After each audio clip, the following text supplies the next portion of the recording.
Hallo Leute! In other words, hi everybody, and welcome back to the Let's Toast to Life podcast. Before we go into today's episode, we want to give a shout out to those of you who have been actually listening to us and giving us feedback. Yes. We hear you. We appreciate your comments. It's so heartwarming to hear that, you really enjoyed something that we said and it was very relatable. So thank you so much for that.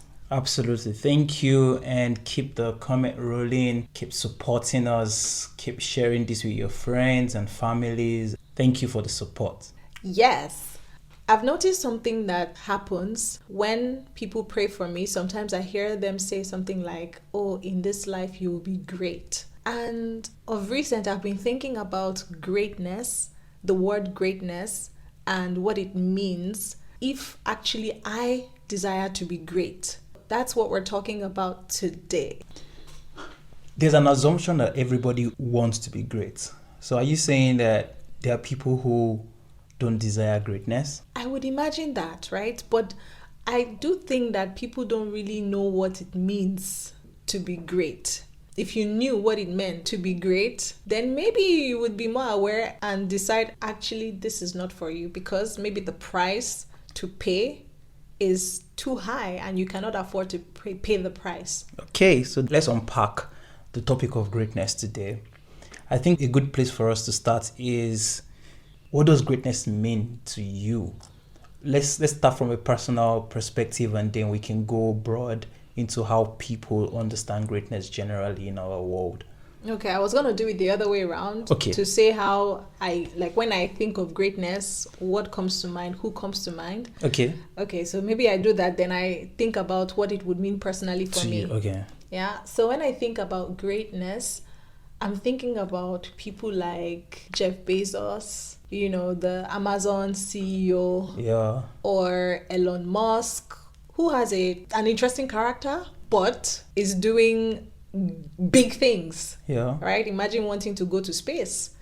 Or Albert Einstein. Yeah, or Einstein, or Isaac Newton, or the Wright brothers who developed the airplane concept. So when I think about greatness, these people come to mind. And then I'm asking myself, can I be that great? Do I have what it takes to give it all it takes to be great? Then again, I'm thinking that maybe for me, if that's what greatness is, then I'm not really about that life. But what it would be for me is impact.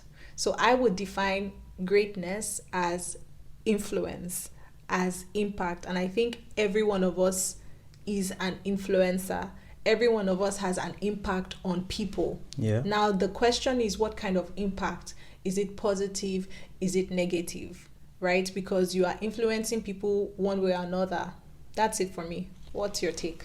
Yes. I would say personally, I would take the definition of greatness from the Bible. Mm-hmm. And Jesus described greatness as service. He says, if anyone wants to be great, then the person should be the servant of all. True greatness for me lies in service. So you give an example of Elon Musk. I think Elon Musk is serving humanity, especially thinking about all the things he's created with Tesla and all of those things. Because he's serving millions of people, he's going to be wealthy, and because he's saving a lot of people, he's going to have power, he's going to be famous. So my question would be, do you have to be as great as Elon Musk to be great? Do you get what I mean? Yeah, I get you. I guess if we look at your definition of greatness, service, of course, the answer is no. I could be serving you. I could be serving my family. Yes. I could be serving my friends. And if we look at your definition, then I'm great. And I don't have to be great like changing the world or disrupting it like these C-level people. But wouldn't that be perceived as complacency? For example, let's say now you start something within your community and you are serving your community that of maybe 10, 15 people. Mm-hmm. Yes, you're serving and you're making impact in the lives of 10 to 15 people. Have you thought about having to scale your impact? That instead of just serving those 15 people in your community, you're able to serve some other people in different communities, and by that way you're able to impact, instead of 15 people, you're able to impact 50 people. And then the moment you start impacting 50 people, is there an innate drive for you to say, okay, if I've impacted 50 people and I see how people are blessed, then I can as well impact 200 people, and then I try to scale my impact to 200 people. And then from 200 people you want to impact 1,000 people. Is that not the innate drive that I feel like we all have that makes everyone want to chase greatness? I don't necessarily think so. I think the motivation is super important here. We need to really understand why people do what they do or why they are chasing greatness. Okay. I think it's very easy to chase greatness because of fame. So the more people are reached with whatever it is you're providing, the service, the product, the more popular you get, the more people know you, then you have everything you want, you have money, you have people, like you just literally build your own fortress in your world. But there are people who are just passionate about doing the right thing, and it doesn't necessarily have to scale. It's just about, okay, I'm happy to see these people that are around me being influenced by my product or by my service or by my actions, and that is enough for me. Now, if for whatever reason, maybe more people are yearning for the service, right? Then they decide to expand it and stumble upon fame or success or greatness or global impact, good and fine. But there are actually people who are motivated by that idea of having people bow to me. Okay. And I don't want that kind of greatness. I don't want a greatness that is selfish, where the motivation is more self-centered. And I'm sure there are people who are great right now, and this was the motivation behind their greatness. You can actually be driven by comparison, for example. You can be like, I want to be like Elon Musk. I'm going to push myself to the point where I will get to Elon Musk's position. And hard work, if you, like the principle of success, if you do some certain things, you will see some certain results. But does that mean that your success is motivated by the right intention? No, So if I hear you well, your emphasis is greatness all by itself is not bad to be sought after. No. I think it's good to, if we're going back to the definition, service. Everyone should seek to serve. Everyone should seek to live people's lives better than they met it. It's a very noble thing to do. Yes. But what's your reason behind it? What's the intention?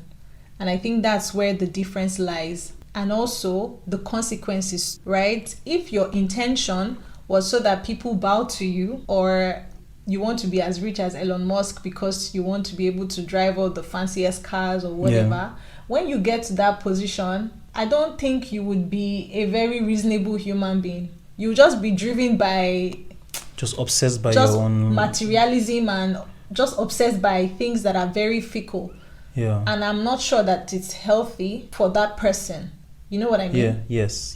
But I think what you've said is so good, because on one hand, I don't believe anyone should have a mindset of, I just want to exist. I don't have a drive. I don't have a passion. I don't have something that I want to do to make a mark or to impact people or to serve. Because I strongly believe that everyone who is living right now, everyone who is listening to us, was sent here on earth for a purpose. And there is a reason for your existence. And I believe that the reason for your existence is to serve and to do something here on earth. And so it is a good and noble thing to desire service and to desire to be great in that sense. However, there are wrong reasons, which you have highlighted. Lust, selfishness, wanting to compare yourself to other people. But then my question is, could it also be that people seek greatness because the world is designed that way? There are certain things that you cannot experience. There are certain places that you cannot go. there are certain things that you cannot buy until you are in that status, until you are great, until you have certain level of wealth, until you have certain level of influence. Do you think our society has conditioned us, either consciously or subconsciously, to just have that drive? I believe it depends on the society. In Germany, there is a way that everything balances out. So the rich and the poor, the gap is not so wide, so visible, and you can have access to the same things to a certain extent. But where we come from in Africa, in Nigeria, it's a bit different. Like, people are trying to prove themselves. And I think I want to actually throw it back to you. Do you think that depending on where you're from and your background, your mindset towards chasing greatness is different? Yes, 100%. Why do you think so? I've met people from different parts of the world. What I've seen for people that are of African descent, an average African wants to be someone, wants to be great, wants to have money, wants to have wealth. But if you speak to an Asian, like I have a friend from South Korea, she does not want to be a millionaire because growing up, all that she wanted, she had it. You know, life for her was smooth. So our drive is different. African Americans, Black Americans, they also have that kind of mindset, wanting to build something, you know, to be great. So I think where you come from definitely has an impact. But then if you come to a place like Germany, yeah, there are people who want to do great stuff, but they're not as much as you would find Africans who want to really do great stuff and want to build one great business and drive. But I would also say that the desire for greatness is universal. It's cuts across race and tribes. Okay, that makes sense. And I'm wondering about the cost of greatness. Oy. Like, I would like to imagine what it's like to be someone like Amazon CEO Jeff Bezos. I'm just wondering what a day in his life would look like. We both listen to this podcast from time to time by Steve Bartlett. He's a CEO and he has a podcast called Diary of a CEO. Yes. Where he interviews famous people, Yes. great people, Yes. and then he's asking them really interesting questions, you know. But anyway, so he did like a video where he was comparing his day in his life to another CEO, right? And one thing they both shared in common is their packed schedules, Crazy work and hours. their working hours. And I'm like, I don't know if I want to sacrifice that for greatness. So can we maybe talk about the price? I think the price for greatness is very high. And based on the world's definition of greatness, I don't think everyone will be great. Even though we all pray to be great, I don't think everyone will be great. Many people sacrifice their life just in the pursuit of greatness. Their family. And honestly, when we look at Jesus, for example, he sacrificed his life. He sacrificed his life to be who he is. So there's definitely sacrifice that is needed to achieve greatness in that level. It's not like I'm associating Jesus with Elon Musk, you know, but those are names that the world would never forget. The question is, are you willing to sacrifice your hours of sleep? Like most of these CEOs, most of these guys who are doing great stuff, honestly, they rarely sleep. Many of them are not even happy. Like in one of the interviews that we were watching, right? Yeah. And they're just obsessed people. They don't even have a life. Yeah. They're just all about that thing that they're doing. Chasing. And then maybe let's talk about, is it worth it?